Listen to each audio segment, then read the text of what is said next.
Good morning. Hello students, કેમ છો દીકરાઓ? મજામાં? ફ્રેશ મોર્નિંગ આજે એકદમ. આજે ચેપ્ટર નંબર 2 પરમાણુની અંદર આગળ વધીશું. નીલ્સ બોર, પછી દ બ્રોગલી અને હાઇઝનબર્ગ, આ સિદ્ધાંતો જોઈ લીધા આપણે.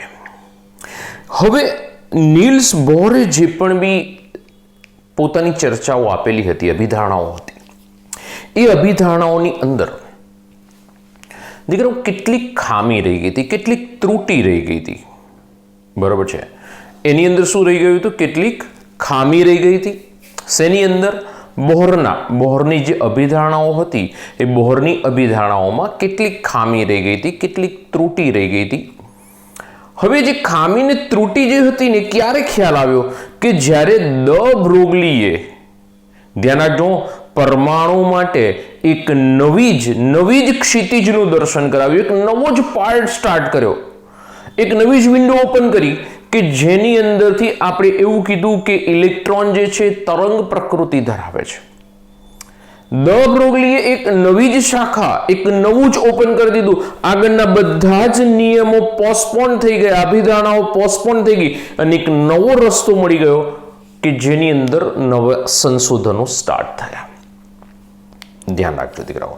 એટલે એવું નથી કે જૂનાને ભૂલી જવાનું છે, પણ જૂના બેઝમાં તો પડેલા જ છે દીકરાઓ, પરંતુ હવે એ બાજુ વિચાર સ્ટોપ કરી અને નવેસરથી નવો વિચાર હવે વૈજ્ઞાનિકોએ સ્ટાર્ટ કર્યો, જેની અંદર બોહર ખાતે, એટલે કે નીલ્સ બોહરની અભિધારણાઓમાં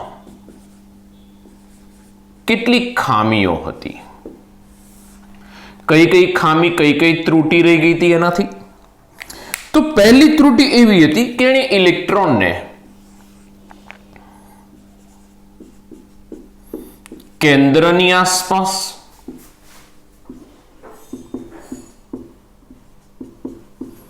વર્તુળાકાર માર્ગે પરિભ્રમણ કરતો દર્શાવ્યો હતો. એની જે અભિધારણા હતી એની અંદર તો એની ઉપરથી ઘણી બધી ત્રુટી આવી. પહેલી ત્રુટી કે ઇલેક્ટ્રોનની તરંગ પ્રકૃતિનો અભ્યાસ અથવા તો તરંગ પ્રકૃતિ વિશે આપણે નીલ્સ બોહરે કોઈ જ ચર્ચા કરી નથી.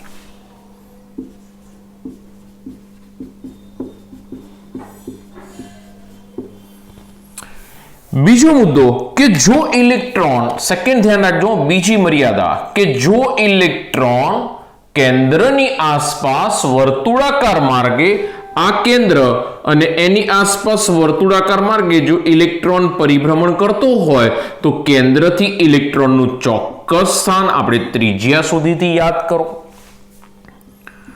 ચોક્કસ સ્થાન અને ચોક્કસ વેગ, ચોક્કસ સ્થાન અને બીજું શું છે? ચોક્કસ વેગ. આ કોણે દર્શાવ્યું? નીલ બોહરે. અને એ આપણે એવું કહી શકીએ છીએ હાઇઝનબર્ગ ના નિયમનો વિરોધાભાસ છે અથવા તો વિરુદ્ધ છે. હાઇઝનબર્ગે શું કીધું હતું કે ચોક્કસ સ્થાન અને ચોક્કસ વેગ એક સમયે નક્કી કરી શકાતા નથી, એક જ સમયે નક્કી ન કરી શકાય. જ્યારે આ શું કહે છે, નીલ બોર શું કહે છે કે એક જ સમયે ઇલેક્ટ્રોનનું ચોક્કસ સ્થાન અને ચોક્કસ વેગ એ નક્કી કરી શકાય છે અને એ આપણા માટે મર્યાદા થઈ ગઈ. હવે હાઇઝનબર્ગે ના પાડી દીધી, ચોક્કસ નહીં મળે, મળશે ખરું, ચોક્કસ નહીં મળે. હાઇઝનબર્ગે ના પાડી દીકરાઓ. નીલ બોરે એવું કીધું હતું કે ચોક્કસ મેળવી શકાશે, હાઇઝનબર્ગ ના પાડી રહ્યો છે કે ચોક્કસ નહીં મળે દીકરાઓ. તો આ એની મર્યાદા છે, એટલે કે એને હાઇઝનબર્ગની વિરુદ્ધ કામ કર્યું, જેથી એ એની મર્યાદા થઈ ગઈ.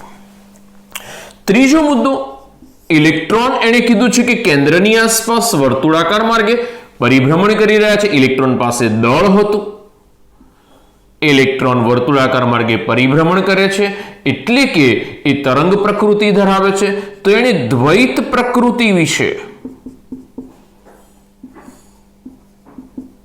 કોઈ જ ચર્ચા નીલ બોહરે કરેલી નથી. એને દ્વૈત પ્રકૃતિ વિશે સમજાવ્યું જ નહીં અને એને દ્વૈત પ્રકૃતિ વિશે ના સમજાવ્યું એટલે હાઇઝનબર્ગના નિયમનો એને શું કરી નાખ્યો તો કે સંપૂર્ણપણે વિરોધ કરી દીધો.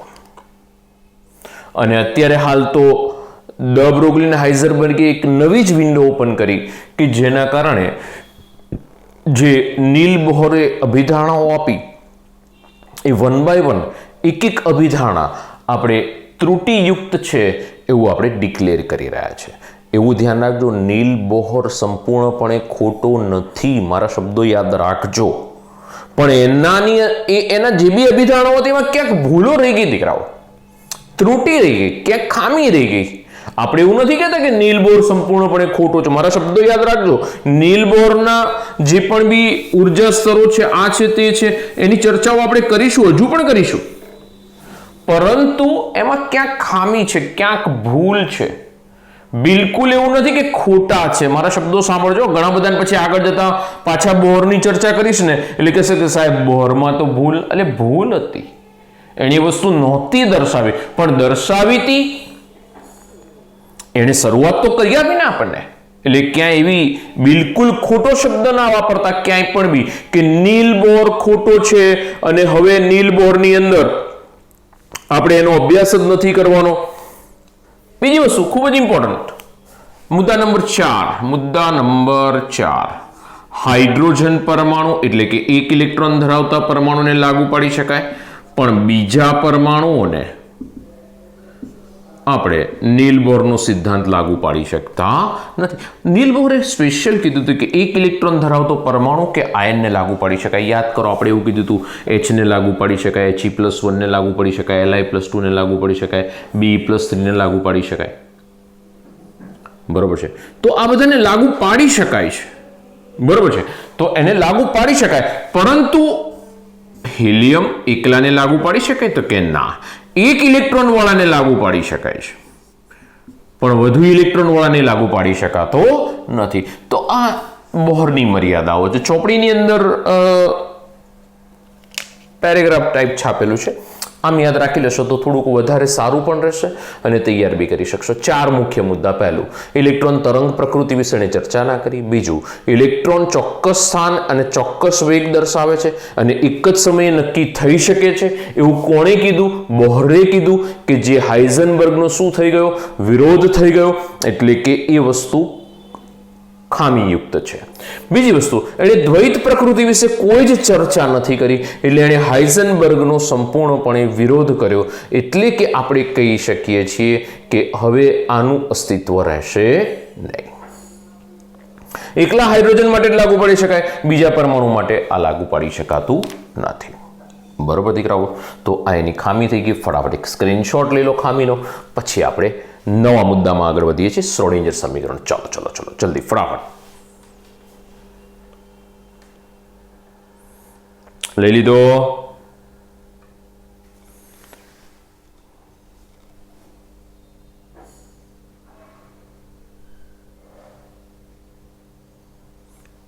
ચાલો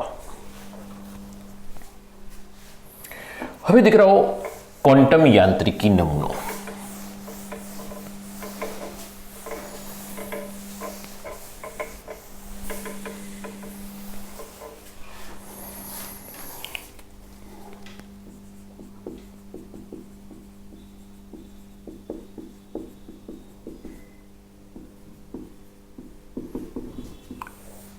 આપણને સૌથી પહેલા ડ બ્રોગલી અને હાઇઝનબર્ગ આ બંને જણાય છે ને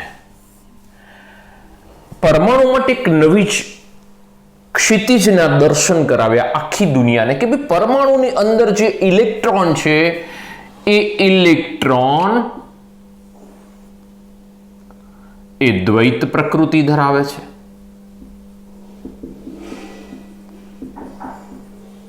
ધ્યાન રાખજો, એટલે કે ઇલેક્ટ્રોન કણ પ્રકૃતિ ધરાવતો હતો અને એ તરંગ પ્રકૃતિ ધરાવે છે એવું દર્શાવવામાં આવ્યું કે જેનાથી દ્રવ્ય તરંગો ઉત્પન્ન થઈ રહ્યા છે. યાદ કરો, મેં દ બ્રોગલીમાં દ્રવ્ય તરંગ માટે કીધું હતું તમને, મેટર વેવ્સ.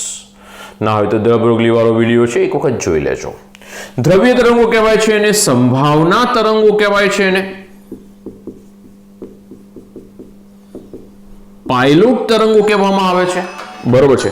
તો આ રીતે એના નામ અલગ અલગ મળી શકે. 1 મિનિટ.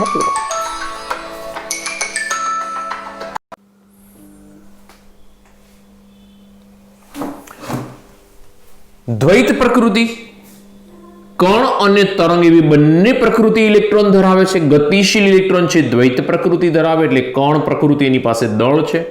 તરંગ ગતિશીલ છે એટલે તરંગ પ્રકૃતિ વેવ ફંક્શન વેવ પ્રકૃતિ પણ ધરાવે છે, જેને આપણે દ્રવ્ય તરંગો મેટર વેવ્સ કહીએ છીએ. એને સંભાવના તરંગો પણ કહેવામાં આવે છે. તો આ રીતે સંભાવના તરંગો ઉદ્ભવ્યા અને આ તરંગો માટે એટલે કે દ્રવ્ય તરંગો માટે ખૂબ જ હોશિયાર વૈજ્ઞાનિક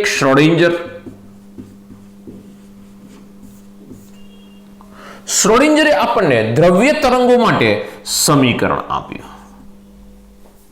દ્રવ્ય તરંગો માટે શું કર્યું? એણે એક સમીકરણ આપ્યું. એણે શું કર્યું તો કે એનાથી 100 વર્ષ પહેલા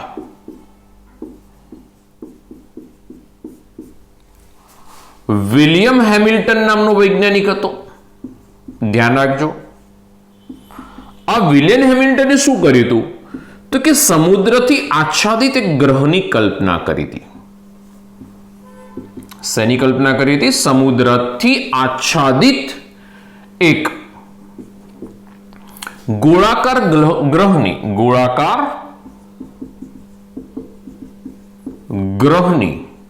કલ્પના કરી હતી. ધ્યાન રાખજો. અને એનામાં એટલે કે એ ગ્રહ પર તરંગના સમીકરણો મેળવ્યા હતા. હવે આપણે ઇરવિનભાઈએ શું કર્યું ખબર છે? ઇરવિનભાઈએ એટલે કે શ્રોડિંજરે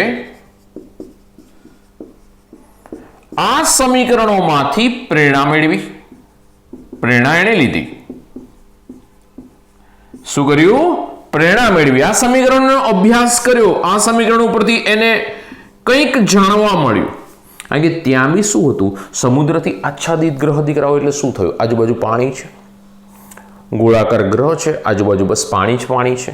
જેમ દરિયાની અંદર વેવ્સ આવે, બરાબર છે, અને એ પાણી સાથેના વેવ્સ હોય એટલે પાણી પાસે દળ છે અને એની અંદર વેવ્સ બી છે.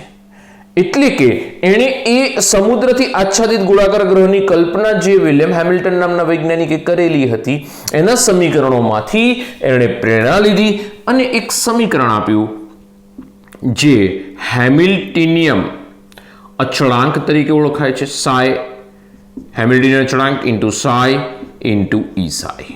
આ ત્રિશુળને સાય કહેવામાં આવે. ત્રિશુળને શું કહેવામાં આવે છે? શંકર ભગવાનનો આજે સોમવાર છે અને આને સાય બોલાય છે. સાય.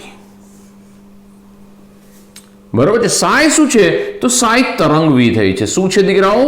તરંગ વિધેય છે. અને એ સામાન્ય તરંગના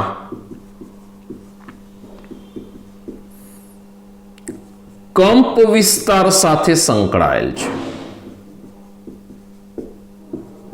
જોઈએ છે હમણાં. H હેમિલ્ટનિયમ અચળાંક અથવા ગાણિતીય અચળાંક બી કહેવામાં આવે છે. અને ઈ ને સાઈનો ઉકેલ મેળવવામાં આવે. આમાંથી કોનો ઉકેલ મેળવવામાં આવે છે? ઈ અને સાઈનો ઉકેલ મેળવવામાં આવે છે. ધ્યાન રાખજો. ઈ ને સાઈનો ઉકેલ મેળવવામાં આવે. બીજું દીકરાઓ, બીજું ધ્યાન રાખજો. હવે આને છોડો. મેઇન વસ્તુ આ રહી છે કે સમીકરણ આપણી પાસે બહુ જ ઇમ્પોર્ટન્ટ છે, જેને શ્રોડિંજર સમીકરણ કહેવામાં આવે. એકચ્યુઅલમાં ઇલેક્ટ્રોન છે ને, ઇલેક્ટ્રોન એ 3 ડાયમેન્શનમાં હાજર છે. કેટલા ડાયમેન્શનમાં? 3 ડાયમેન્શનમાં. એટલે કે જો મારે સમીકરણ બતાવવું છે તો એ કાર્ટેશિયન નિર્દેશાંક વડે નહીં બતાવી શકું.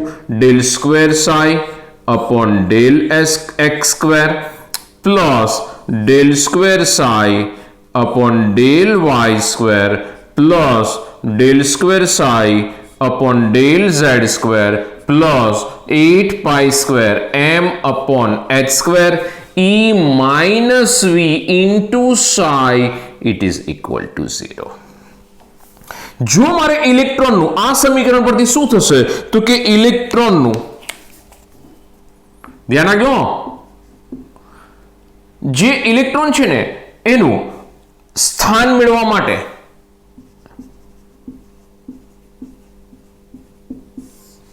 આ સમીકરણ ઉપયોગી છે. હવે ઇલેક્ટ્રોનનું સ્થાન કોઈ દિવસ મળે નહીં, પણ ઇલેક્ટ્રોન મેળવવાની સંભાવના દર્શાવતો વિસ્તાર, ઇલેક્ટ્રોનનું સ્થાન એટલે ઇલેક્ટ્રોન મળવાની સંભાવના દર્શાવતો વિસ્તાર. એટલે આ ઇલેક્ટ્રોન વડે શું મેળવી શકાય, આ સમીકરણ વડે શું મેળવી શકાય, ઇલેક્ટ્રોન મેળવવાની મહત્તમ સંભાવના ધરાવતો અવકાશીય વિસ્તાર. સમીકરણ સીધું સ્વીકારવાનું છે અને એવું કહેવાય છે કે આ સમીકરણનો ઉકેલ લાવો અને આ ઇક્વેશન ઇલેક્ટ્રોન જે છે 3 ડાયમેન્શનમાં છે. ઇલેક્ટ્રોન શેમાં છે? 3 ડાયમેન્શનમાં. 3 ડાયમેન્શન એટલે દીકરાઓ સમજો, અહીં આગળ x અક્ષ, y અક્ષ, z અક્ષ, 3 અક્ષિસ થઈ અને ઇલેક્ટ્રોન અહીં બેઠેલો છે. સમજો, ઇલેક્ટ્રોન અહીં બેઠેલો છે, અહીં આગળ 3 અક્ષિસ આપણે લઈ લઈશું, x અક્ષ, y અક્ષ અને z અક્ષ. આ રીતે 3 અક્ષિસ છે. સમજો, 3 અક્ષિસ છે અને ઇલેક્ટ્રોન અહીં બેઠેલો છે. 3 ડાયમેન્શન છે. સમજો, તો એ x અક્ષ ઉપર પણ બતાવશે, y અક્ષ ઉપર બી એનું સ્થાન બતાવવાનું છે, z અક્ષ ઉપર બી એનું સ્થાન બતાવવાનું છે. એટલે મારે ઇલેક્ટ્રોન છે ને એનું એડ્રેસ બતાવવાનું છે. જેમ કે તમને કોઈ એવું પૂછે, ધારો કે તમે ઇલેક્ટ્રોન છે એવું માની લે, તમને કોઈ એવું પૂછે કે તમારું સરનામું શું, તો તમે શરૂઆતમાં શું બોલો છો? ઘર નંબર, પછી શું કહો છો? તમે જ્યાં રહો છો એ શેરીનું નામ અથવા તો સેક્ટરનું નામ, વોટ એવર. એના પછી તમે શું કહો છો કે તમારા શહેરનું નામ, અને કદાચ જો બહાર જવાનું હોય તો રાજ્યનું નામ, કદાચ જો બહાર જવાનું હોય તો દેશનું નામ. તો આપણું એડ્રેસ શું થઈ ગયું કે ઇન્ડિયા, ઇન્ડિયાની અંદર ગુજરાત, ગુજરાતમાં ગાંધીનગર, ગાંધીનગરમાં આ સેક્ટર અને આ સેક્ટરના આ ઘરમાં આ વ્યક્તિ રહે છે. તો દીકરાઓ ઇલેક્ટ્રોનને બતાવવા માટે પણ મારે એનું એડ્રેસ જોઈશે. તો ઇલેક્ટ્રોન ધારો કે અહીં હાજર છે તેનું દર્શાવવા માટે મારે x અક્ષ ઉપર સ્થાન લેવું પડશે, y અક્ષ ઉપર સ્થાન લેવું પડશે, z અક્ષ ઉપર સ્થાન એટલે 3 ડાયમેન્શનમાં ઇલેક્ટ્રોન હાજર છે. કેટલા ડાયમેન્શનમાં હાજર છે ઇલેક્ટ્રોન? 3 ડાયમેન્શનમાં હાજર. અને જો ઇલેક્ટ્રોન 3 ડાયમેન્શનમાં હાજર હોય તો એનું સ્થાન દર્શાવવા માટે, ધ્યાન રાખજો, ઇલેક્ટ્રોનનું સ્થાન દર્શાવવા માટે ઇલેક્ટ્રોન 3D માં હાજર છે. 3 ડાયમેન્શન, ત્રિપરિમાણીય રચના ધરાવે છે, જેથી આ સમીકરણનો ઉકેલ લાવતા મને 3 ચલ મળે છે. શું મળે? 3 ચલ મળે. આ 3 ચલ એ જ મારા 3 ક્વોન્ટમ આંક.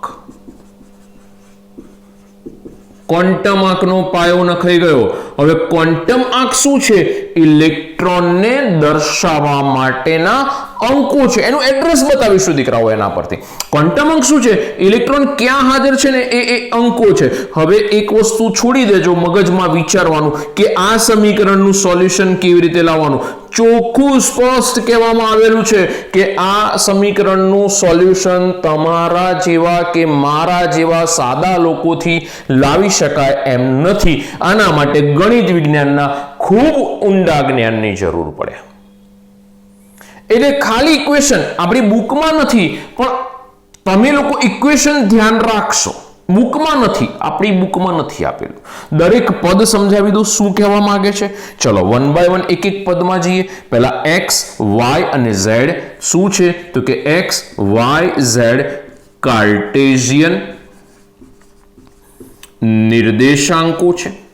બધા જ પદો સમજાવું છું, ધ્યાન રાખજો, ઉતાવળ ના કરતા બિલકુલ.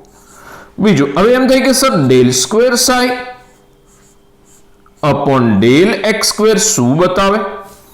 તો કે સાઈના ઉકેલ માટે કરવી પડતી ગાણિતીય ક્રિયા છે. સાઈના ઉકેલ માટે કરવી પડતી આને ડેલ કહેવાય, del square psi upon del x square, del square y upon del x square, બરોબર છે. તો દીકરાઓ આ જે છે એ શું છે? ક્રિયા છે. જેમ કે આ ક્રિયા છે. કઈ ક્રિયા છે? તો કે સાઈના ઉકેલ માટેની ક્રિયા થઈ ગયા. જો આ એક્સ અક્ષ ઉપરની ક્રિયા થઈ, વાય અક્ષ ઉપરની ક્રિયા થઈ, ઝેડ અક્ષ ઉપરની ક્રિયા થઈ, ઇટ મીન્સ આનાથી કેટલા ચલ ઉત્પન્ન થવા જોઈએ? 3 ચલ ઉત્પન્ન થવા જોઈએ. અને એ 3 ચલોને હું શું નામ આપું છું? 3 ક્વોન્ટમ તરીકે ઓળખીશ. સમજો, ઇક્વેશન પરથી મને 3 ક્વોન્ટમ આંક મળશે. ચલો 1 બાય 1 હવે બીજા મુદ્દામાં આગળ વધીએ. કેટલા હજુ અંદર પદો છે? 1 બાય 1 બધા પદો સમજવાના છે. ચલો નેક્સ્ટ પદ સમજવા જઈએ. ચલો એક્સ વાય ઝેડ થઈ ગયા, આ પદ થઈ ગયું આખું. હવે શું છે? એમ શું છે? ઇલેક્ટ્રોનનું દળ, આવડશે તો. એચ પ્લાન્ક અચળાંક,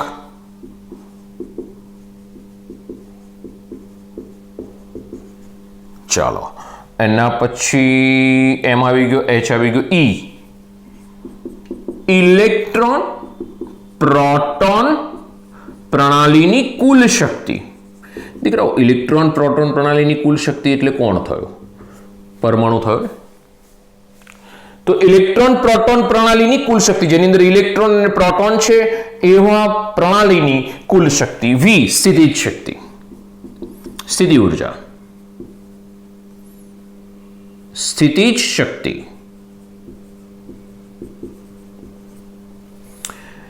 સાઈ માટે આપણે કહી રહ્યા છે, સાઈ શું છે? તરંગ વિધેય છે. સમજો દીકરાઓ, તરંગ વિધેય છે. અને સામાન્ય તરંગ, આ સામાન્ય તરંગ જુઓ, શૃંગ ગર્ત, શૃંગ ગર્ત આવી ગયું તમારે આગળ. શૃંગને પ્લસ વડે બતાવીએ, ગર્તના માઇનસ, પ્લસ માઇનસ. તો આ શું થયું? સામાન્ય તરંગનો જે કંપ વિસ્તાર આવે ને દીકરાઓ, અહીંથી આ જે ભાગ છે ને કંપ વિસ્તાર કહેવાય. તો આ સામાન્ય તરંગના કંપ વિસ્તાર સાથે સંકળાયેલ છે. સમજો. અને આ જે યામો છે ને એક્સ વાય ઝેડ, આ યામ, એક્સ યામ, વાય યામ, ઝેડ યામ, એટલે ટૂંકમાં શું કહેવા માંગે છે કે આ કેન્દ્રની આસપાસ જે ઇલેક્ટ્રોન ભ્રમણ કરતો હતો ને, પહેલા કેવું કહેતા હતા? બોહર એમ કહેતો હતો આમ જ ફર્યા કરે, આમ જ ફર્યા કરે. પણ હવે શું કહેવામાં આવે છે? આ લોકો શું કહી રહ્યા છે હવે?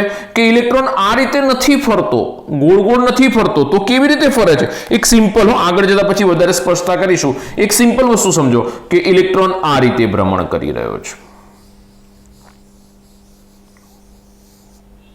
આ રીતે ભ્રમણ કરી રહ્યો છે. તરંગથી ભ્રમણ કરી રહ્યો છે. કારણ કે આપણે એને કયો સ્વભાવ મેળવ્યો? તો કે અંદર કણ પ્રકૃતિ હતી, તરંગ પ્રકૃતિ આપણે જોઈ રહ્યા છે. તો ઇલેક્ટ્રોન આ રીતે ભ્રમણ કરી રહ્યો છે.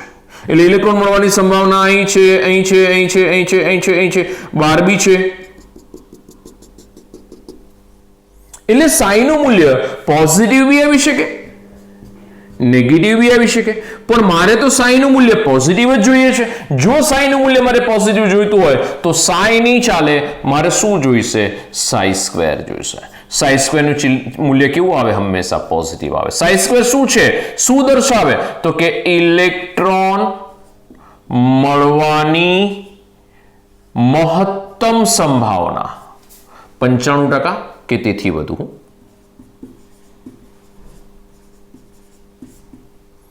ઇલેક્ટ્રોન મળવાની મહત્તમ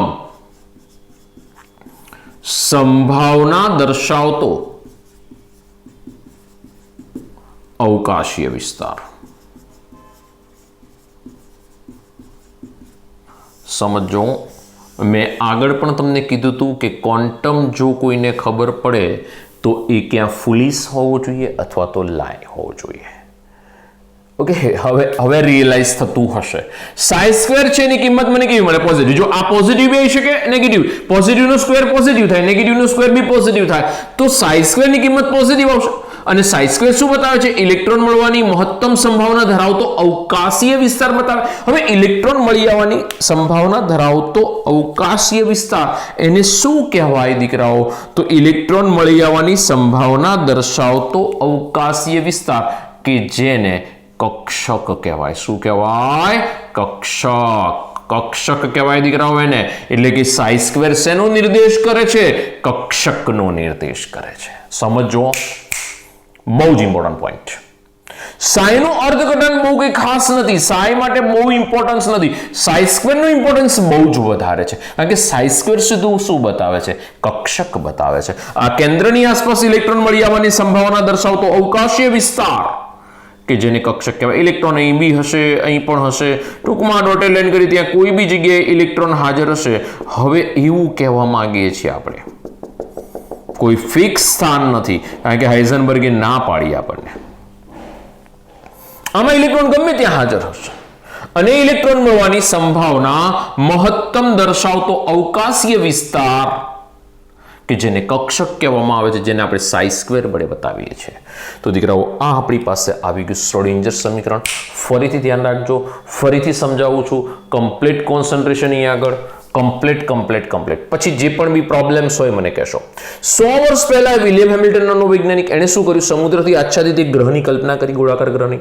એની અંદર એણે સમુદ્રથી આચ્છાદિત છે એટલે પાણી હોય દીકરાઓ, અને આપણને ખબર સમુદ્ર છે એટલે જો અહીંયા નદી આચ્છાદિત શબ્દ નથી બોલ્યો, સમુદ્ર આચ્છાદિત શબ્દ બોલ્યો છે. નદીની અંદર વેવ્સ ના આવે કોઈ દિવસ, સમુદ્રની અંદર મોજા આવે, વેવ્સ આવે. એટલે સમુદ્રથી આચ્છાદિત, તળાવથી આચ્છાદિત નથી બોલ્યો, સમુદ્રથી આચ્છાદિત બોલ્યો છે. તો એક વખત ફરી ધ્યાન રાખશો, 2 જ મિનિટમાં ફોકસ ચેક કરી લો દીકરાઓ. Okay, complete. તો સમુદ્રથી આચ્છાદિત ગોળાકાર એટલે મોજા આવી રહ્યા છે, વેવ્સ આવી રહ્યા છે. અને દ્રવ્ય તરંગ સાથે એને સંકલ્પના કરી, એની દ્રવ્ય તરંગ સાથે એની સરખામણી કરી અને શ્રોડિંજરે એમાંથી પ્રેરણા લઈ અને શ્રોડિંજર સમીકરણ આપી દીધું. આમાંથી પ્રેરણા એણે લઈ લીધી. પ્રેરણા ક્યાંથી ક્યાં જાય છે? વિલિયમ હેમિલ્ટન પાસેથી પ્રેરણા ગઈ શ્રોડિંજર પાસે. ધ્યાન રાખજો. હવે સમીકરણ આવું છે, 4, 5, 6 વખત બોલશો એટલે આવડી જશે. Del square psi upon del x square, del square psi upon del y square plus del square psi upon del z square plus 8 pi square m upon s square e minus v into psi is equal to 0. આ સમીકરણ 5-7 વખત બોલશો એટલે દીકરાઓ આવડી જશે. Electron મળવાની મહત્તમ સંભાવના ધરાવતો અવકાશીય વિસ્તાર ત્રિપરિમાણીયમાં ક્યાં છે એ આ સમીકરણ આપણને ઉકેલ આપશે. ઉકેલ ભૂલથી પણ મેળવવા પ્રયત્ન ના કરતા કે વિચારતા પણ નહીં, છોડી દો એને, કારણ કે બહુ જ ઊંડા ગણિત વિજ્ઞાનના ખ્યાલની જરૂર આવશે એની અંદર, એટલે આપણે એનો ઉપયોગ નથી કરવાનો. આપણે તો ડાયરેક્ટ જ ચર્ચા કરીશું કે આ 3 ડાયમેન્શન છે એટલે આના ઉકેલથી મને 3 ચલ મળશે. આ 3 ચલ એ જ મારા 3 ક્વોન્ટમાર્ક કે જેને n, l અને m વડે બતાવવામાં આવશે. કયા કયા ક્વોન્ટમાર્ક છે? ટોટલ 4 ક્વોન્ટમાર્ક, પણ અત્યારે હાલ 3, n, l અને m. આ 3 ચલ છે કે જે ઇલેક્ટ્રોનનું એડ્રેસ બતાવશે, ઇલેક્ટ્રોન ક્યાં બેઠો છે એનું સ્થાન બતાવશે. બરોબર છે. બીજું xyz એ કાર્ટેશિયન નિર્દેશાંક છે. Del square psi upon del x square શું બતાવે છે? તો કે આ જે છે એ દર્શાવે છે કે સાઈના ઉકેલ માટે કરવી પડતી ગાણિતીય ક્રિયા છે. બરોબર. આગળ જતા મેથ્સમાં તમારી પાસે સંકલન વિકલન આવશે દીકરાઓ. ખાસ કરીને આની સંજ્ઞાઓ બદલાશે મેથ્સની અંદર. આ આધુનિક સંજ્ઞા છે, ડેલ એકદમ આધુનિક છે. પહેલા આવા ડેલ્ટાનો યુઝ કર્યો હતો મેથ્સમાં, એ ડેલ્ટા પછી આનો યુઝ કર્યો હતો અને અત્યારે હાલ ડેલ છે. બરોબર છે, ધ્યાન રાખજો. તો દીકરાઓ આ એકદમ લેટેસ્ટ છે, ધ્યાન રાખજો. આગળ વધીએ. એમ શું બતાવે છે? તો ખ્યાલ છે ઇલેક્ટ્રોનનું દળ, એચ પ્લાન્ક અચળાંક છે, ઈ ઇલેક્ટ્રોન પ્રોટોન પ્રણાલીની કુલ શક્તિ છે, વી ભૂલથી પણ વેગ ન લખી નાખતા, સીધી જ શક્તિ છે, સાઈ છે તરંગ વિધેય છે, સામાન્ય તરંગના કંપ વિસ્તાર સાથે સંકળાયેલ છે અને એનું મૂલ્ય પ્લસ માઇનસ ઋણ ગર્ત કંઈ પણ બી હોઈ શકે. પરંતુ જો મારે પ્લસ ચિહ્ન જ જોઈએ છે તો હું સાઈ સ્ક્વેર લઈશ એમાંથી, એટલે પ્લસ હોય તો બી પ્લસ, માઇનસ હોય તો બી પ્લસ થઈ જશે. અને સાઈ સ્ક્વેર શું બતાવે છે? ઇલેક્ટ્રોન મળવાની 95% કે તેથી વધુ સંભાવના દર્શાવતો અવકાશીય વિસ્તાર, એટલે કે એને કક્ષક કહેવાય. કક્ષક કહેવાય, ધ્યાન રાખજો હો દીકરાઓ. તો આ સાઈ સ્ક્વેરનું ઇમ્પોર્ટન્સ બહુ જ છે. ઓકે, આજે એક નવી વસ્તુ શીખ્યા, સાઈ. બરોબર, એક સ્ક્રીનશોટ લઈ લો પછી આગળ વધીએ.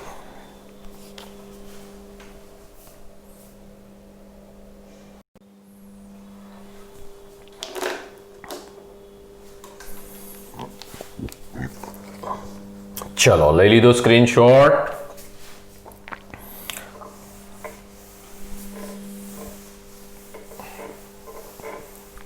હવે નવા મુદ્દામાં દીકરાઓ આપણી પાસે ક્વોન્ટમ આંક છે, ખૂબ ઇમ્પોર્ટન્ટ ટોપિક.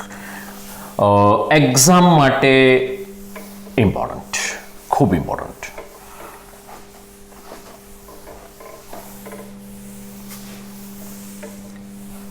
ક્વોન્ટમ આંક.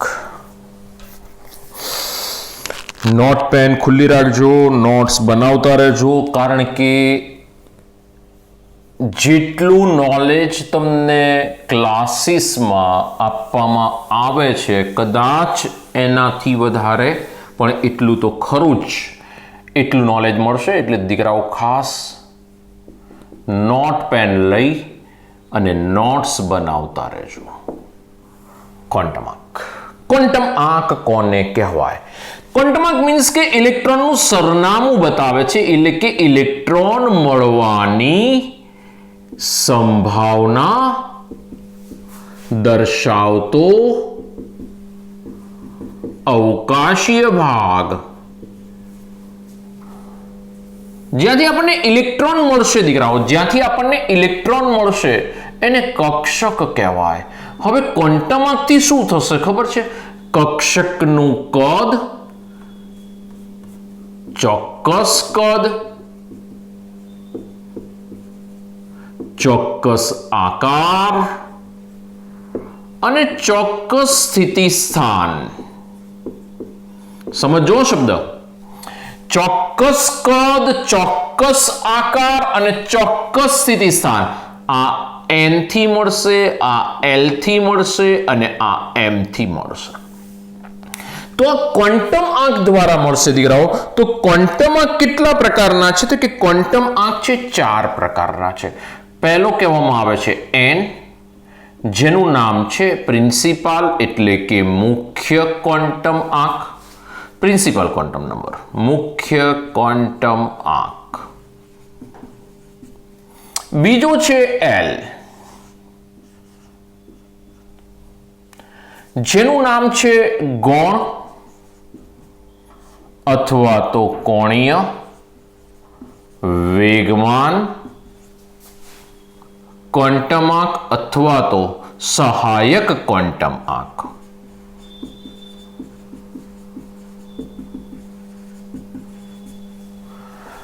NL પછી છે આપણી પાસે ત્રીજો ક્વોન્ટમ આંક કે જે છે M. M એટલે મેગ્નેટિક, ચુંબકીય ક્વોન્ટમ આંક.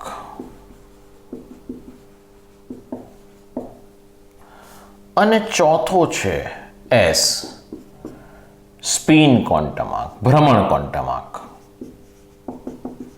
સમજો દીકરાઓ, આ 3 ક્વોન્ટમ આંક છે ને એ મને ક્યાંથી મળે છે? તો કે 3 ક્વોન્ટમ આંક છે ને એ શ્રોડિંજર સમીકરણથી મળશે. આપણે હમણાં જ કીધું કે 3 ચલ, તો આ 3 ક્વોન્ટમ આંક છે.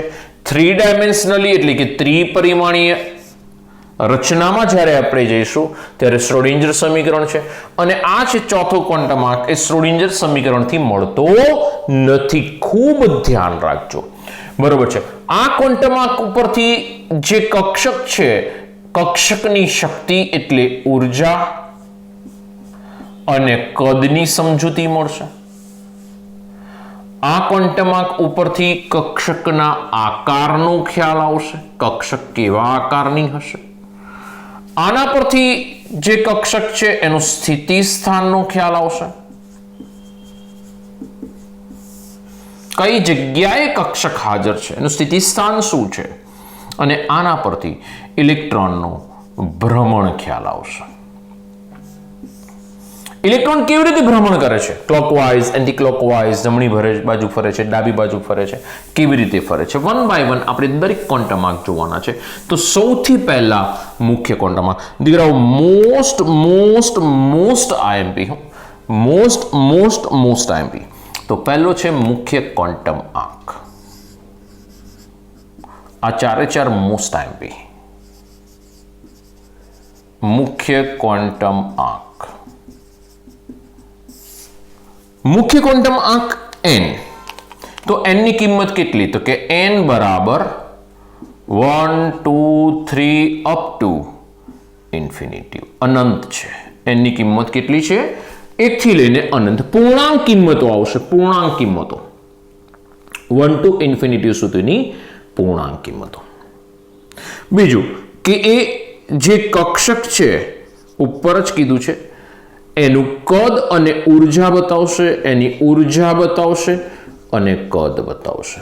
બીજું એની સાથે સાથે એ જે ઇલેક્ટ્રોન છે એ કેટલા અંતરે છે, કેન્દ્રથી અંતરે કેટલા છે, અંતરનો ખ્યાલ આવશે. જેમ કે એક આપણે ઉદાહરણ લઈએ, સમજો, એની અંદર બધું જ લઈ લઈશું. જુઓ, આપણે જ્યારે બી ચર્ચા કરવાની હશે ને પરમાણુ વિશે, ત્યારે આપણે પરમાણુને ગોળ જ દોરેલો હશે હો દીકરાઓ. તો અહીંયા આગળ આપણે જો ચર્ચા કરવા જઈએ તો અહીંયા આગળ n = 1 પહેલી કક્ષા, n = 2 બીજી, n = 3 ત્રીજી, n = 4 ચોથી. આને k કક્ષા કહેવામાં આવશે, આને l કહેવામાં આવશે, આને m કહેવામાં આવશે, આને n કહેવામાં આવશે. એટલે કે જો n ની કિંમત 1 2 3 4 5, તો અહીંયા આગળ કક્ષા જે છે એટલે કે કોષ ની સંજ્ઞા capital K L M N O એ રીતે રહેશે. અને આગળની આ ખરી ને O P Q કન્ટિન્યુ, પણ કેપિટલ લેટર્સ ધ્યાન રાખજો. બીજું દીકરાઓ, આપણને ખ્યાલ છે કે જે બોહરના નિયમમાં આપણે એનર્જી લખી હતી -13.6 ઇલેક્ટ્રોવોલ્ટ, -3.4 ઇલેક્ટ્રોવોલ્ટ, -1.51 ઇલેક્ટ્રોવોલ્ટ, ધ્યાન રાખજો, અને -0.85 ઇલેક્ટ્રોવોલ્ટ. તો આપણને એટલી ખબર છે કે જેવા આપણે અંદરથી બહાર જઈએ ને દીકરાઓ, ક્યાંથી ક્યાં અંદરથી બહાર એટલે કે પરમાણુમાં બહારની તરફ જઈએ ને, એમ શું થાય છે? તો કે કદ વધે, તો કે હા વધે છે. ઉર્જા વધે, તો કે હા વધે છે ને. જુઓ તમે, ઋણ કિંમતો, ચોપડીના શબ્દોમાં એવું કીધું છે, ઋણ કિંમતો નાની થતી જાય. જો નાની થતી ગઈ એટલે વધતી કહેવાય. સમજો, આ 13.6 હતી ઋણ, આ થઈ ગઈ -0.85 ઋણ. એટલે ઋણ કિંમતો આમ તમે જુઓ આંકડાકીય માહિતી ઘટી કહેવાય, પરંતુ એ ઉર્જામાં શું થયો કહેવાય? વધારો કહેવાય. ધારો કે ઇલેક્ટ્રોન અહીં હાજર છે અને એ ઇલેક્ટ્રોન અહીં હાજર છે, તો આપણે કહી શકીએ કે ઇલેક્ટ્રોન કેન્દ્રથી વધારે અંતરે હશે. એટલે કે જો n ની કિંમત વધારે હશે, n ની કિંમત વધારે હશે, સમજો દીકરાઓ, જો n વધારે હશે તો પરમાણુનું કદ તો મોટું થવાનું જ છે, પણ એની સાથે સાથે ઇલેક્ટ્રોન પણ વધુ અંતરે હશે. અને જો ઇલેક્ટ્રોન વધુ અંતરે હશે તો એને આકર્ષણ કેવું લાગતું હશે? તો એનું આકર્ષણ ઓછું હશે. ચર્ચા કરેલી છે આગળ, જો તમે સંપૂર્ણ ધ્યાનથી ભણેલા હોય તો આ બધી જ ચર્ચા કરેલી છે, પણ આને સારી રીતે આજે મુખ્ય ક્વોન્ટમ આંકના સ્વરૂપમાં આપણે બતાવી રહ્યા છે. ફરીથી ધ્યાન રાખજો, જેમ n ની કિંમત વધારે એમ ઇલેક્ટ્રોન કેન્દ્રથી કેવો થતો જશે દીકરાઓ? દૂર થતો જશે. ઉર્જામાં વધારો થતો જશે, કદમાં વધારો થતો જશે. બરોબર છે. બીજી વસ્તુ કે આ n ની સંજ્ઞાઓ ધ્યાન રાખીશું, કે L M N. n ની કિંમતો કઈ આવે? શૂન્ય ન આવે, ધન પૂર્ણાંક કિંમતો છે 1 to ઇન્ફિનિટી. બરોબર છે. અને એ કોષનો નિર્દેશ કરે છે. n શું બતાવે છે? n શું બતાવે છે? કોષ બતાવે છે. n છે કોષ બતાવશે, n કોષ બતાવે, l ક્વોન્ટમ આંક એ ઉપકોષ બતાવે, અને m છે ને એ કક્ષક બતાવે. કોષમાં ઉપકોષ હોય અને ઉપકોષમાં કક્ષક હોય, કક્ષકમાં ઇલેક્ટ્રોન છે. ઓકે, કક્ષક ઇલેક્ટ્રોન. તો કોષ આ બતાવે છે કે આ કોષ છે, એની અંદર ઉપકોષ હશે. ચર્ચા આગળ કરીએ છીએ. ફટાફટ એક સ્ક્રીનશોટ થઈ જાય, બરાબર? કોઈ વધારે ડિટેલ નથી, એકદમ ઇઝી છે. આ આકૃતિ ધ્યાનમાં રાખશો તો આ બધા મુદ્દા લખી શકશો, કંઈ નવું નથી. ઓકે, ચાલો જલ્દી ફટાફટ એક સ્ક્રીનશોટ લઈ લો, પછી બીજા ક્વોન્ટમ આંકમાં આગળ વધીએ. લઈ લીધો. ઓકે, ચાલો બીજા ક્વોન્ટમ આંકમાં આગળ વધીએ. બીજું ક્વોન્ટમ આંક છે દીકરાઓ L. એલ ને કહેવામાં આવે છે ગૌણ ક્વોન્ટમ આંક, સહાયક ક્વોન્ટમ આંક, કોણીય વેગમાન ક્વોન્ટમ આંક. એલ ગૌણ લખું છું, ઉપર બધા નામ આપેલા છે. ચલો દીકરાઓ સમજો હો. હવે પહેલી વસ્તુ કે એલ ની કિંમત કેટલી, તો કે એલ બરાબર 0 થી n-1 સુધીની પૂર્ણાંક કિંમત. એલ બરાબર 0 થી n-1 સુધી, એટલે કે એલ ની કિંમત છે ને, એલ ની કિંમત કોઈ દિવસ n કરતા વધારે તો ના જ હોય. સમજો, અથવા તો આમ લખો, n ની કિંમત હંમેશા મોટી હોય કોના કરતા, એલ કરતા.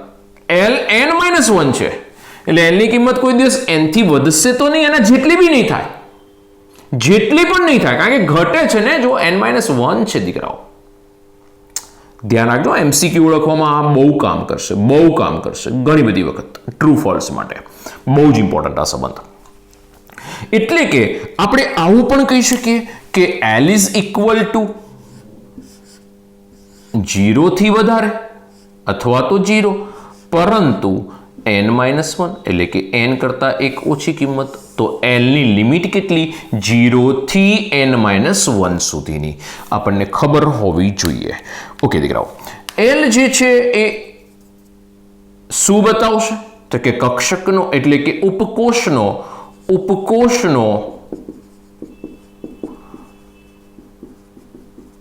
કક્ષક લખશો ચાલશે અત્યારે હાલ, કક્ષકનો આકાર બતાવે છે. જો કેવી રીતે સમજો હો. L is equal two L, અહીંયા આગળ આપણે L લઈ લઈએ અને એની સાથે સાથે એની સંજ્ઞા લખતા જઈએ. L ની કિંમતો અને સંજ્ઞા L0 તો એની સંજ્ઞા શું આવશે, L0 તો સંજ્ઞા શું આવશે, S કક્ષક કહેવાય. શું કહેવાય એને, S કક્ષક કહેવાય. S કક્ષકનો આકાર કેવો થાય છે, તો કે S કક્ષકનો આકાર ગોળ દડા જેવો, ગોળાકાર લખું છું પણ ગોળ દડા જેવો. 3 ડાયમેન્શન આકાર નક્કી. કક્ષકનો આકાર કયો આકાર, 3 ડાયમેન્શન આકાર, ત્રિપરિમાણીય આકાર એ દર્શાવે છે. ગોળ દડા જેવો છે, ગોળ જ લખું છું. જો L ઇઝ ઇક્વલ ટુ 1 તો મને P કક્ષક મળશે. P કક્ષકનો આકાર કેવો છે, ડમ્બેલ. તમે જીમમાં જાઓ ને જે ડમ્બેલ ઉઠાવો છો ને એના જેવો છે, એટલે કે ગુજરાતીમાં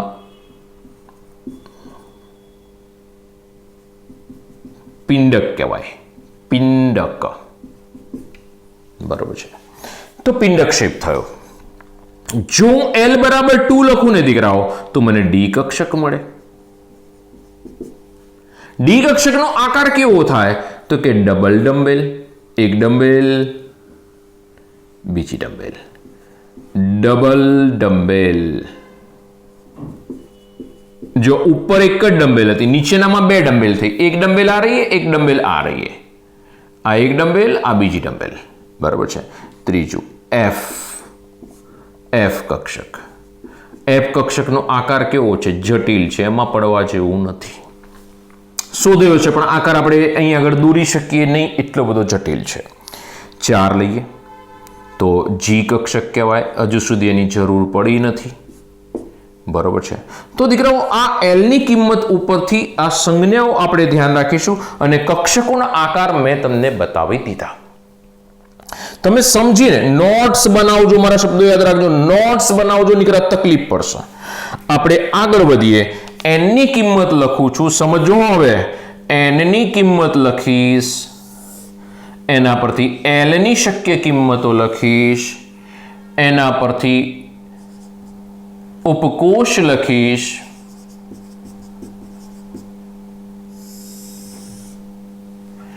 તો સૌથી પહેલા first n is equal two 1, તો L કેટલા મળે મને, 0 મળશે. n ઇઝ ઇક્વલ ટુ 1 તો L બરાબર 0 મળશે. કયો ઉપકોષ બને, S કક્ષક બનશે. કેટલા ઉપકોષ એટલે કેટલી S કક્ષક, તો કે એક S કક્ષક છે, સમજો દીકરાઓ, એક એસ કક્ષક છે એટલે કે એક જ પ્રકારની કક્ષક છે. ચલો 2 લઉં છું તો L ની કિંમત 0 અને 1 મળે. ધ્યાન રાખજો 0 થી n-1 છે. 0 થી n-1 એટલે જો હું આ 2 લઉં તો 0 ને 1, આ 1 લઉં છું તો 1 - 1 0, 0 થી 0 એટલે 0 જ આવે. અહીં 2 લખો, n = 2, n = 2, 0 થી n-1 એટલે 2 - 1, 0 ને 1. તો આનાથી મને S કક્ષક મળે, આનાથી મને P કક્ષક મળે. એને કેવી રીતે બતાવાય, કેવી રીતે લખાય, એને લખીએ પણ કરા ચલો સાથે સાથે. તો આને કેવી રીતે લખાય, તો આગળ મુખ્ય ક્વોન્ટમ છે એ લખીશું અને પાછળ કક્ષક લખીશું એટલે 1s. આ ઉપકોષને કેવી રીતે લખાય, તો કે આગળ મુખ્ય ક્વોન્ટમ લખીશ, આ રીતે લખીશ, પહેલા n અને પછી l. n ની સંખ્યા અને l ની સંજ્ઞા, n ની સંખ્યા 2, l ની સંજ્ઞા s. એમ દેખ સર 0 એટલે s, પહેલા જ કહીને આવે કે 0 એટલે s, 1 એટલે p. તો આ n ની સંજ્ઞા કેટલી છે 2. સમજો દૂર લખતા પણ આવડવું જોઈએ એટલે પહેલા 2, પછી l ની સંજ્ઞા p. l = 1 એટલે સંજ્ઞા p. કેટલા પ્રકારની કક્ષકો મને મળી? 2 પ્રકારની કક્ષકો મળી. 2 પ્રકાર કયા કયા? એક s અને બીજો p. ચાલો નેક્સ્ટમાં આગળ વધીએ. 1 by 1 3 નંબર લઈએ. ત્રીજા નંબરની ઉપકોષ 3. તો 3 અહીં આગળ મૂકો. 0 થી 3 - 1, 0 થી 3 - 1 એટલે 0, 1 અને 2, 0, 1 અને 2, 3 ઉકેલ મળે. ચલો પહેલા મારે લખવાનું n ની કિંમત, પાછળ શું લખવાનું? l ની સંજ્ઞા, l = 0 એટલે s, l = 1 એટલે p, 2 = d. ઓકે, તો 3s 3p 3d. ધ્યાન રાખજો, કક્ષકો બનાવવાની સ્ટાર્ટ થઈ ગઈ. કેટલા પ્રકારની કક્ષકો? 3 પ્રકારની કક્ષકો. કઈ કઈ? એક s છે, એક p છે ને એક d છે. જો 0s p d f સમજો. હવે આગળ વધીએ. હવે આપણી પાસે લઈએ n = 4. સમજો n બરાબર શું લઈ લો? હું 4 લઈ લો. ચલો n = 4. તો મને અહીં આગળ 4 મૂકો. ઉકેલ કેટલા મળે છે? 0 થી 4 - 1, 0 થી 4 - 1 એટલે 0, 1, 2, 3. તો અહીં આગળ પહેલા n ની સંખ્યા 4, l ની સંજ્ઞા 0, 1, 2, 3, spdf, spdf. તો s for p, for d, for f. 4 પ્રકારની કક્ષકો આવી ગઈ. કઈ કઈ? s, p, d અને f. એટલે કે આપણે એવું કહી શકીએ જેટલાની કક્ષા હોય ને એટલા પ્રકારની કક્ષકો. સમજો તમે, એક કક્ષા નંબર છે, કક્ષા નંબર 1 એટલે કે કોષ નંબર 1, તો એમાં એક જ પ્રકારની કક્ષક છે. કોષ નંબર 2 તો એમાં 2 પ્રકારની કક્ષક છે. કોષ નંબર 3 3 પ્રકારની કક્ષક છે. કોષ નંબર 4 4 પ્રકારની કક્ષક છે. જેટલા નંબરનો કોષ એટલે કે nમો કોષ n પ્રકારની કક્ષકો.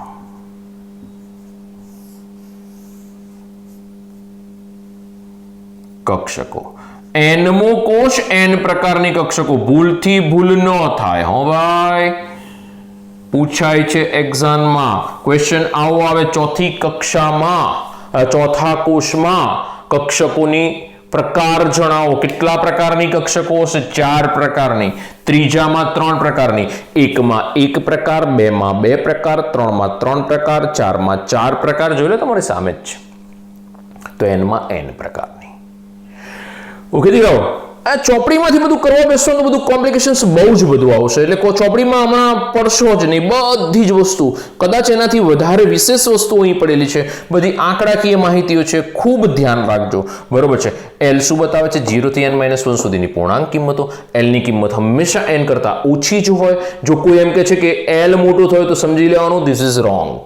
આવશે આગળ જતા ટ્રુ ફોલ્સમાં આવશે, એક્ઝામમાં MCQમાં હશે, બહુ જ બધા MCQ આના પર આવશે. નીચેનામાંથી કઈ કક્ષક શક્ય નથી એવા ક્વેશ્ચન્સ આવશે. ઓકે, કક્ષકનો આકાર એ આપણે આના પરથી નક્કી કરીશું. SPDF એટલે 0 1 2 3 SPDF કક્ષકો, એનો આકાર મેં તમને અહીં આગળ આપી દીધો છે. બીજું કે કોષમાં n પ્રકારની કક્ષકો છે, n પ્રકારની કક્ષકો, n કોષમાં n પ્રકારની કક્ષકો છે. પહેલામાં 1 પ્રકાર, બીજામાં 2 પ્રકાર, ત્રીજામાં 3 પ્રકાર, ચોથામાં. લખવામાં સંજ્ઞામાં ધ્યાન રાખજો. પહેલા n ની સંખ્યા l ની સંજ્ઞા, n ની સંખ્યા l ની સંજ્ઞા, આ પ્રમાણે લખવાનું. n ની સંખ્યા એટલે 1 અને 0 એટલે s, આની સંજ્ઞા લીધી મેં 1s. પછી ચોથામાં ડાયરેક્ટ જે જુઓ 4 એટલે આમાં પહેલા 4 4 4, 0 1 2 3 એની સંજ્ઞા SPDF. બરોબર છે. તો થોડું દીકરાઓ ધ્યાન રાખશો. ઓકે, એક સ્ક્રીનશોટ લઈ લો, પછી આગળ વધીએ.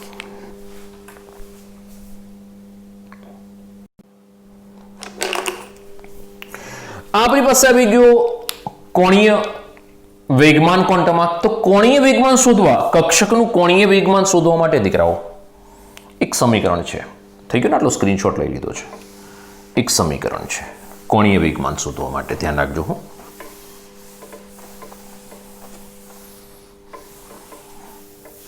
તો કોણીય વેગમાન શોધવા માટે કક્ષકનું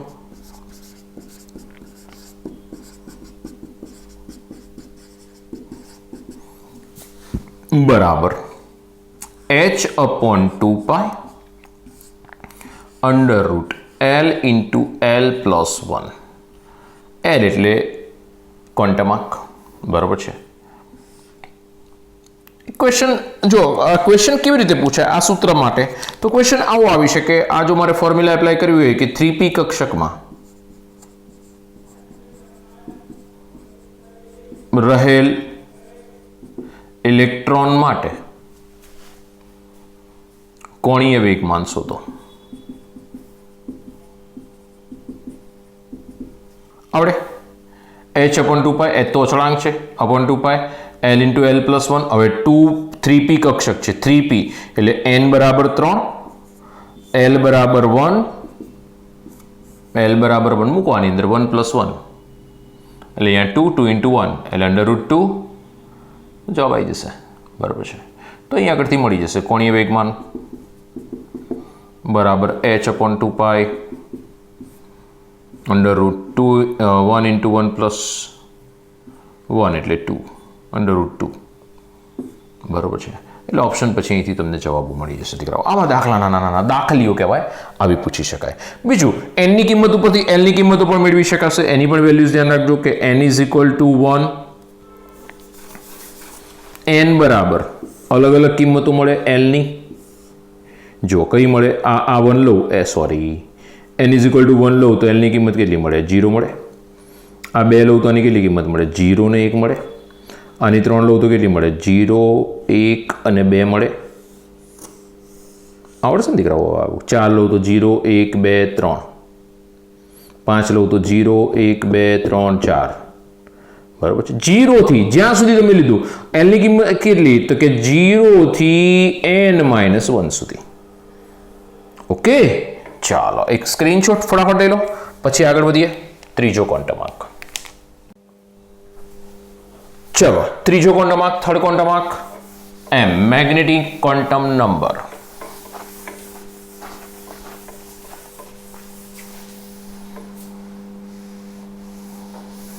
m શું બતાવશે? જો n એક કોષ બતાવશે, l એ ઉપકોષ બતાવશે અને m એ કક્ષક બતાવશે.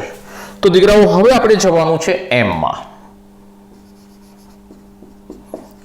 ચુંબકીય ક્વોન્ટમ આંક m બરાબર -L થી +L સુધીની શૂન્ય સહિતની શૂન્ય સહિતની કિંમતો એટલે કે એમનો -l થી +l સુધીનો એનો વ્યાપ છે, ધ્યાન રાખજો. શૂન્ય આવી ગયો અંદર, પૂર્ણાંક કિંમતો, બધી પૂર્ણાંક કિંમતો, શૂન્ય સહિતની પૂર્ણાંક કિંમતો. બીજું m એ આપણને શું બતાવશે તો કે m એ કક્ષકનું સ્થિતિ સ્થાન બતાવશે.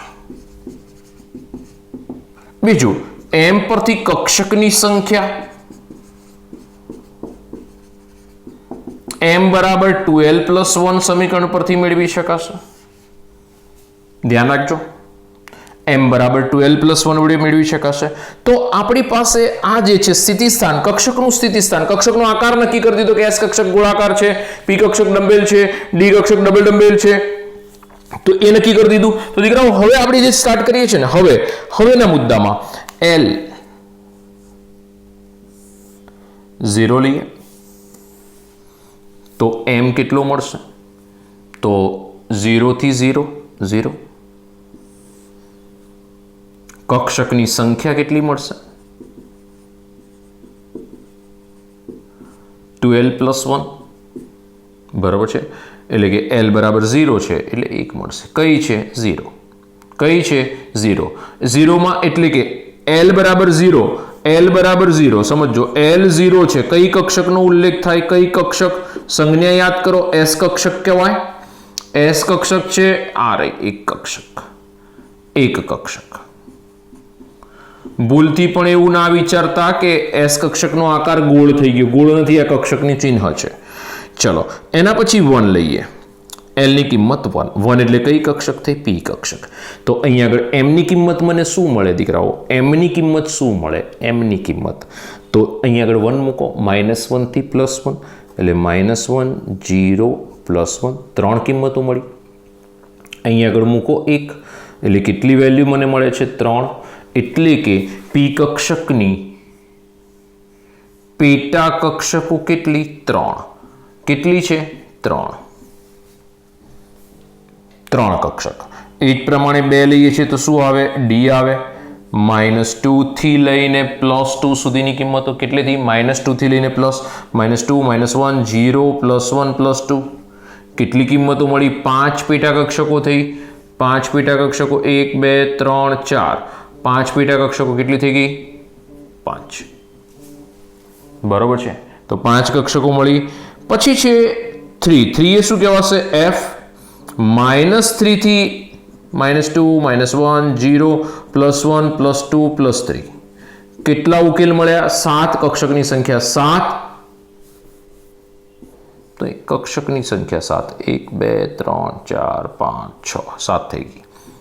7. ધ્યાન રાખજો હો.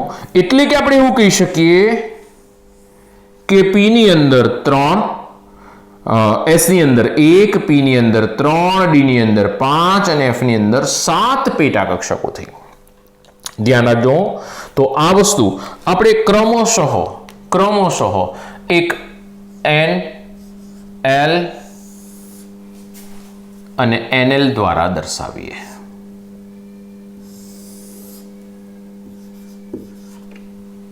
બરોબર છે. ચાલો સૌથી પહેલા લખીએ n બરાબર 1. તો l ની કેટલી કિંમત મળે? 0. ધ્યાન રાખજો, આની વેલ્યુ કેટલી છે? આની વેલ્યુ કેટલી છે?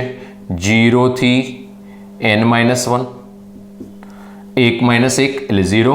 અહીંયા આગળ પહેલી સંખ્યા n ની અને l ની સંજ્ઞા 1s. 1s ની અંદર m ની કિંમતો કેટલી આવે? તો m = 12 + 1 કેટલી આવે? 1 જ આવે. સમજો દીકરાઓ, બહુ ઇમ્પોર્ટન્ટ ચાલે છે. n ની કિંમત 2 લઈશ તો આના 2 ઉકેલ મળે, 0 ને 1.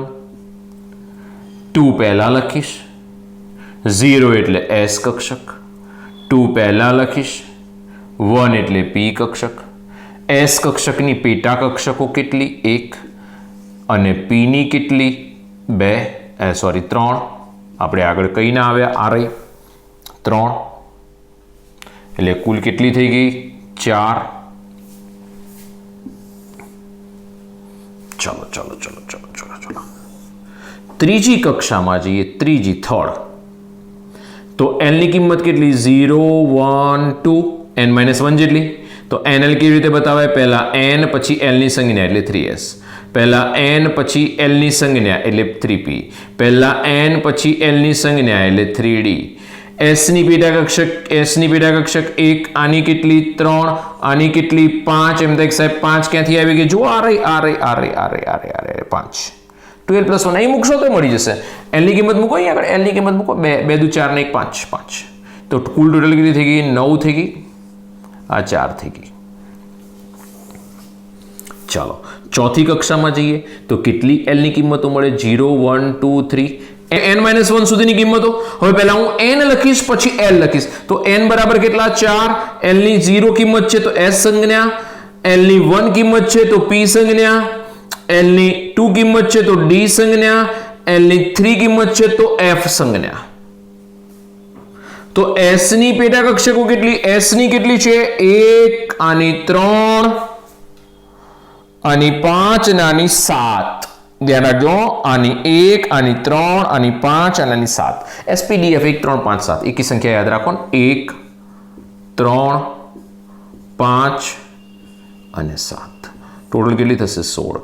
તો હવે આ 4 ઉપરથી આપણે એવું કહી શકીએ કે આની કિંમત છે એટલે કક્ષકોની કિંમત છે એ કોના જેટલી હશે? તો કે n² જેટલી હશે. જોઈ લો, ગણી લો. આનો 1 નો સ્ક્વેર કરો એટલે 1, 2 નો સ્ક્વેર કરો એટલે 4, 3 નો સ્ક્વેર કરો એટલે 9, 4 નો સ્ક્વેર કરો એટલે 16. તો હવે શું થઈ? એક વાક્ય રચના સરસ સેટ કરજો દીકરાઓ. એક વાક્ય રચના છે, ધ્યાન રાખશો. n કોષમાં n પ્રકારના ઉપકોષ માં n² કક્ષકો માં 2n² ઇલેક્ટ્રોનની સંખ્યા. બહુ જ ઇમ્પોર્ટન્ટ સેન્ટેન્સ, ખૂબ ઇમ્પોર્ટન્ટ સેન્ટેન્સ. nમી કક્ષામાં બધું મળી n પ્રકારના ઉપકોષમાં બધું મળી n² કક્ષકોમાં 2n² ઇલેક્ટ્રોન. 2n² કેમ આવ્યા? આની અંદર એકમાં 2, એક કક્ષકમાં કેટલા ઇલેક્ટ્રોન આવે? 2. એકમાં 2 તો n² માં કેટલા આવે? 2n².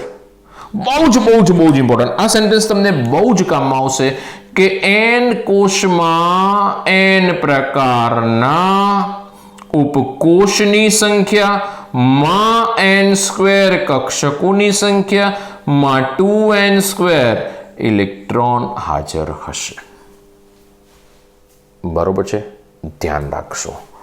એટલે કે પહેલી કક્ષામાં n પ્રકારની, એક જ પ્રકારની, s પ્રકારની n² કક્ષકો એટલે 1 નો સ્ક્વેર એટલે 1 નો સ્ક્વેર. અહીં સમજશો તો ખબર પડશે. બીજી કક્ષામાં 2 પ્રકારની 4 કક્ષકો એટલે nમી કક્ષામાં n પ્રકારની n² કક્ષકો. ત્રીજી કક્ષામાં 3 પ્રકારની SPD 3 પ્રકારની 3² એટલે કે 9 કક્ષકો. ચોથી કક્ષામાં એટલે કે કોષમાં 4 પ્રકાર SPDF 16 કક્ષકો. જોઈ લો. એકમાં 2. આપણા માટે એક ઇમ્પોર્ટન્ટ થઈ ગયું. બીજો એક આ સંબંધ ધ્યાનમાં રાખજો MCQ માટે. n is always greater than L is greater than or equal to m. બહુ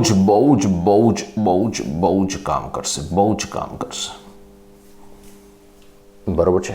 ખાલી આંકડાકીય માહિતી સરખાવજો. પ્લસ માઇનસમાં ક્યાંય ના સરખાવો બેસતા. એવું ના વિચારતા માઇનસ છે એટલે નાનું ને પ્લસ છે એટલે મોટું, એ બધામાં ના પડતા.